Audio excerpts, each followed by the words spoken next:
सातत्याने विद्यार्थ्यांवरती लाठीचार, त्यांच्यावरती अत्याचार, ह्या देशाची लोकशाहीचा पायामाल तोडण्याचं काम या सरकारने केलंय। आम्ही आज इथं का जमा झालोय, आमचा उद्देश काय? हा उद्देश एकच आहे की भारतात संविधान जिवंत आहे तोपर्यंत लोकशाहीची हत्या करण्याचा जो प्रयत्न करेल त्याच्या विरोधात आम्ही रस्त्यावर उतरतोय आणि भविष्यात पण उतरत राहणार। एक गोष्ट परत लक्षात घ्या की हे विद्यार्थी ज्यांना लाठीने मारलं गेलंय, ज्या विद्यार्थ्यांना लाठीने मारलं गेलंय, त्यांची जर तुम्ही व्हिडिओ फोटोज जर बघितलात तर त्यांना त्या लाकडाला खिले लावून मारलेत। असं एखाद्या जनावराला पण नाही मारतो, तसं माझ्या एखाद्या देशात राहणाऱ्या विद्यार्थ्यावरती लाठी चालवली आहे। ह्यांचे कात पण गेले नाही हे सगळे मारत असताना आज आम्ही इथं का जमा झालोय की आम्हाला राहावं नाही, आम्हाला घरात बसवय नाही, आपल्याला घरात बसवय नाही का? कारण का दिल्लीत आपल्या घरातला सदस्य, आपला माणूस तिथं मार खातोय, तो पण हक्कासाठी। आणि असं हे देशात पहिल्यांदा घडलंय की ह्या असलेल्या सरकार जी देशात चालली आहे ही तानाशाही सरकार आहे। हे 33 दिवस कोणाचं ऐकलं नाही, 26 दिवस आपल्या देशाचे सायंटिस्ट हे तिथं अनशनवर बसलेत, पण एकही सरकारमधला मंत्री कालपर्यंत गेला नव्हता। आज सकाळी जसं विरोधी पक्षातली लोक रस्त्यावर उतरली, जसं सातत्याने विद्यार्थ्यांवरती लाठीचार, त्यांच्यावरती अत्याचार, ह्या देशाची लोकशाहीचा पायामाल तोडण्याचं काम या सरकारने केलंय। आम्ही आज इथं का जमा झालोय, आमचा उद्देश काय? हा उद्देश एकच आहे की भारतात संविधान जिवंत आहे तोपर्यंत लोकशाहीची हत्या करण्याचा जो प्रयत्न करेल त्याच्या विरोधात आम्ही रस्त्यावर उतरतोय आणि भविष्यात पण उतरत राहणार। एक गोष्ट परत लक्षात घ्या की हे विद्यार्थी ज्यांना लाठीने मारलं गेलंय, ज्या विद्यार्थ्यांना लाठीने मारलं गेलंय, त्यांची जर तुम्ही व्हिडिओ फोटोज जर बघितलात तर त्यांना त्या लाकडाला खिले लावून मारलेत। असं एखाद्या जनावराला पण नाही मारतो, तसं माझ्या एखाद्या देशात राहणाऱ्या विद्यार्थ्यावरती लाठी चालवली आहे। ह्यांचे कात पण गेले नाही हे सगळे मारत असताना आज आम्ही इथं का जमा झालोय की आम्हाला राहावं नाही, आम्हाला घरात बसवय नाही, आपल्याला घरात बसवय नाही का? कारण का दिल्लीत आपल्या घरातला सदस्य, आपला माणूस तिथं मार खातोय, तो पण हक्कासाठी।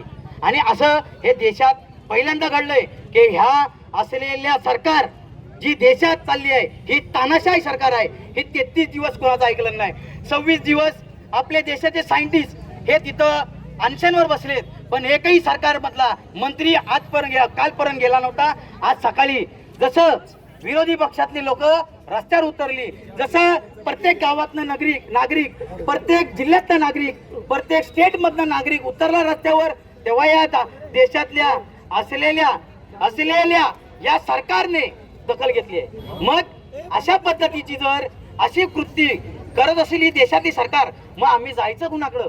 आज ते सांगलं जातंय की हे विरोधी पक्षातले सगळे नेते उतरलेत आणि राजकारण करताय। अहो एक गोष्ट लक्षात ठेवा, राजकारण करायची कुणाला हौस नाही, पण राहुल गांधींना जेव्हा तुम्ही उचललात तेव्हा 150 करोड ज्या लोकांचा प्रतिनिधी, देशाचा प्रतिनिधी जेव्हा देशाच्या विद्यार्थ्यांचा विषय ठेवतो तेव्हा तुम्ही त्यांना उचलताय। अहो तुम्हाला असं का वाटतं की नागरिकांनी फक्त सहन करायचं? जर मुसलमान बोलला तर तो आतंकवादी, विद्यार्थी बोलला तर तो आतंकवादी, इन्शाल्लाह बोलला तरी आतंकवादी। मग मुसलमानांनी काय तुमच्याकडनं का दाखले घ्यायचे का? या मुसलमानांना अधिकार या संविधानाने दिलाय। हे देश जेवढा तुमचा आहे तेवढाच आमचा राहणार आणि पुढे पण राहणार।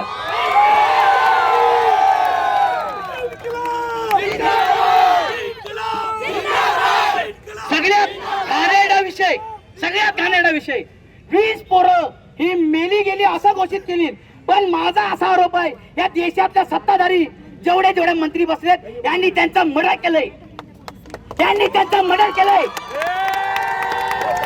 हे देशाचे जे लोक हे जे मरतायत ना, ही कुणामुळे मरतायत, ही कशासाठी मरतायत? अहो जर भविष्यातला यांचा एक इंटेन्शन आपल्याला क्लिअर आहे, यांनी काय ठरवलंय की देशातला जर विद्यार्थी जर शिकला नाही तर आम्हाला प्रश्न करणार नाही, म्हणून यांना शिक्षणच नाही द्यायचं, ही यांची मानसिकता आहे। काल पण आपल्या चिपळूणमध्ये काही असतील, कोण असतील मला नाही काही येणं देणं, त्यांनी आले आणि विरोधी पक्षाच्या नेत्यांसंदर्भात गैरवर्तन करतायत, चुकीच्या पद्धतीत बोलतायत। अहो विरोधी पक्षातला व्यक्ती नाही उतरणार, मग कोण उतरणार? माझ्या बोल्यांनी असलेल्या विद्यार्थ्या समर्थनात काहीतरी बोला। एवढी काय लाज विकन खोलीत काय तुम्ही आमच्या भविष्यासोबत का खेळताय? प्रत्येक विद्यार्थी तोच प्रश्न विचारतोय जो प्रश्न आज आम्ही विचारतोय। आम्हाला काय हाऊस आली काय तुमच्या विरोधात बोलायला, पण तुम्ही त्या पद्धतीची कामं करताय म्हणून आम्ही तुम्हाला बोलतोय आणि पुढे पण भविष्यात बोलतच राहणार.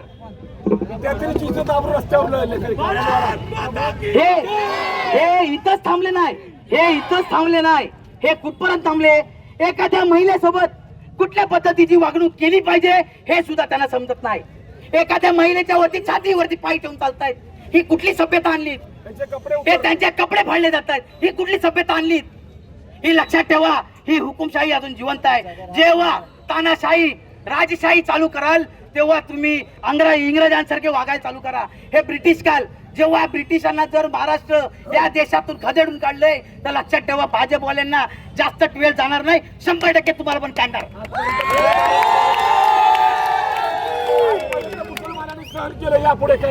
तुम्हाला सांगतो, प्रत्येक वेळेला प्रत्येक विषय झाला की मुसलमान असा, मुसलमान तसा, मुसलमान हे.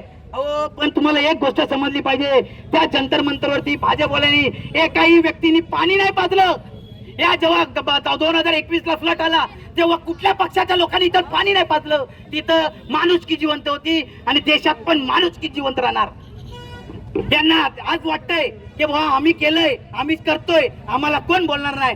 पण एक लक्षात ठेवा, महाराष्ट्रात या देशात ज्यांनी प्रयत्न केले देशाला गुलाम करण्याचं, त्यांना आम्ही खदेडून काढलंय आणि भविष्यात पण काढणार. महाराष्ट्रात आणि देशात 3 लोक अशी आहेत ज्यांनी आपल्याला लावले दलिंदर. त्यांचं नाव आहे नरेंद्र, धर्मेंद्र आणि देवेंद्र.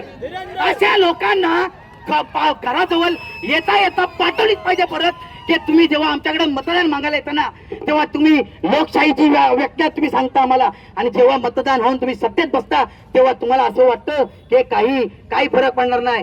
ती असलेली कोण आहे ती ऍक्टर कंगना राणावत, ती अशी सांगते, काय सांगते की लोकांनी आम्हाला निवडून दिलंय, आता आम्ही निवडून आले, बघायचं काय? तुझ्या बापाचा देश आहे काय? तुझं काम काय? तुझं काम आहे नाचणं, तुझं काम आहे ऍक्टिंग करणं, ते कर. देशाच्या एका पण विद्यार्थ्याला जर लाठी लागली तर हा कोकण 1001% दक्षता घेणार आणि आम्हाला काय पण झालं तर आम्ही पुरे पडणार. तर टीचर आहे ही लक्षात ठेवा, जेव्हा आम्ही पेटतो तेव्हा वनवे सोबत आम्ही सगळं सुख पण नेतो आणि वेळ पण नेतो. आणि आमची हीच मागणी आहे की ज्या विद्यार्थ्यांना मारले, ज्या विद्यार्थ्यांची आत्महत्या, त्या विद्यार्थ्यांना तुम्ही मर्डर केले, आम्ही मर्डरच बोलणार. त्या विद्यार्थ्यांनी जरी शहीद झाले असले तरी सुद्धा तुम्ही त्याला मारले, हे आमचे आरोप आहेत तुमच्यावरती. नसतील तर तुम्ही 20 दिवसात त्यांना बघायला गेलात काय असा एक तरी फोटो टाका. मला एक गोष्ट समजत नाही, मला एक गोष्ट आज पण समजत नाही.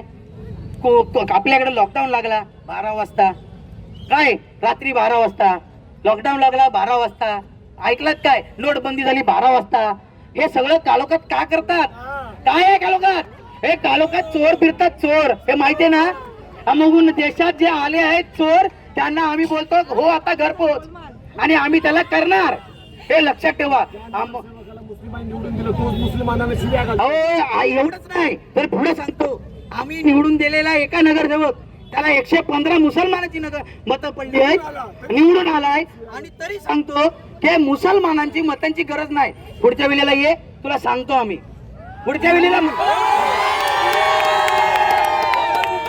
आम्ही राजकारण कधीही केलं नाही, आम्ही भविष्यात पण राजकारण करणार नाही. आम्ही एकच करतो, विकास कामाचा विषय असेल तर आम्ही पुढे येतो आणि आम्ही काम करतो. पण आम्ही परत सांगतो, अच्छे दिन आएंगे हो कभी 2029 के बाद, जेव्हा आपण सरकारला परत पाठवू, हे लक्षात ठेवा. आता वरच्यानी आपल्याला साथ दिलाय, वरच्यानी सांगितलंय की मी आज पाऊस थांबवलाय तुमच्यासाठी, तुम्ही करा, मी पण तुमच्या सोबत आहे आणि तुमच्या विद्यार्थ्यांसोबत आहे. अशाच पद्धतीने आम्ही छत्रपती शिवाजी महाराज यांच्या महाराष्ट्राचे वैशिष्ट्य आणि भविष्यात पण राहणार आणि आम्ही लढत राहणार, कारण का आमचा इतिहास हा लढण्याचा आहे, भिडण्याचा आहे आणि 100% भिडण्याचा आहे. आता आपण शांतपूर्वक जायचंय आणि तुम्ही एक जागृत नागरिक आहात. तुमच्या घराच्या व्यक्तीवरती लाठी पडली, तुमच्या घराच्या व्यक्तीवरती अत्याचार होतोय म्हणून तुम्ही आलात आणि भविष्यात हीच तुमची जिंदा दिली बोलतात. जो मयत असतो मरतो, तो घरात जाऊन बसतो आणि जो जिवंत असतो तो रस्त्यावर उतरतो आणि तुम्ही जिवंत आहात आणि भविष्यात पण राहाल. आता आपण शांतीपूर्वक आपला मोर्चा इथं संपलाय. आम्ही सांगितलंय जर मोर्चा हा दिल्लीतला मार्च जर 26 तारखेपर्यंत चालला तर 100% मी साजिद सरगुरू आमचे सगळे समर्थक आम्ही 100% दिल्लीत जाणार आणि त्या विद्यार्थ्यांचा साथ पण देणार. फक्त एवढं सांगतो राष्ट्रगीत गाणं करायचं आपल्याला सगळ्यांनी डिसिप्लिन मध्ये उभं राहा. आपल्याकडनं एकही चूक होता कामा नाही. कारण का वरती बसलेल्यांना बघायचंय मुसलमान कुठं चुकला. आता मी व्हिडिओ टाकल्यावर लगेच टाकतील हा दहशतवादी, हा आतंकवादी, हा आरोपी. हे त्यांचं काम आहे, हे त्यांचं काम आहे आणि त्यांना उत्तर देण्यासाठी हे सगळे आहेत. मला काय फरक पडत नाही. मी तुमच्यासाठी 1 दिवस नाही 100 दिवस नाही 1000 दिवस जेलात जाऊन बसायला पण तयार आहे. लक्षात ठेवा. आपण आता पुढे घेऊया राष्ट्रगीत गान करूया आणि शांतपूर्वक आपण जाऊया. भविष्यात परत अशा पद्धतीची लाठीचार झाली तर चिपळूणमध्ये प्रत्येक नागरिकाने जमा व्हायचंय आणि आपल्या विद्यार्थ्यांचे होणाऱ्या अत्याचाराचा लढा लढायचा.